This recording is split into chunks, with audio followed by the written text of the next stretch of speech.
भारत शासन अधिनियम 1935 भारत के वर्तमान संविधान का प्रमुख स्रोत 1935 का अधिनियम है।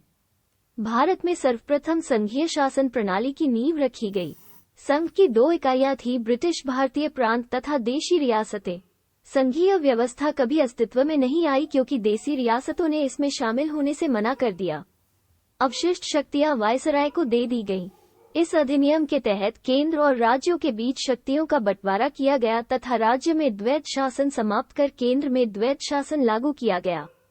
इस अधिनियम ने केंद्र और इकाइयों के बीच 3 सूचियों, संघीय सूची 59, राज्य सूची 54 और समवर्ती सूची 36 के आधार पर शक्तियों का बंटवारा कर दिया। दलित जातियों, महिलाओं और मजदूर वर्ग के लिए अलग से निर्वाचन की व्यवस्था। इसने भारत शासन अधिनियम 1858 द्वारा स्थापित भारत सचिव की परिषद को समाप्त कर दिया। मताधिकार का विस्तार हुआ। लगभग 10% जनसंख्या। देश की मुद्रा और साख पर नियंत्रण के लिए भारतीय रिजर्व बैंक की स्थापना की गई। भारत शासन अधिनियम 1935 के प्रावधानों के अनुरूप 1937 में वर्मा को भारत से अलग कर दिया गया। संघ लोक सेवा आयोग, प्रांतीय सेवा आयोग तथा 2 या अधिक राज्यों के लिए संयुक्त सेवा आयोग की स्थापना हुई।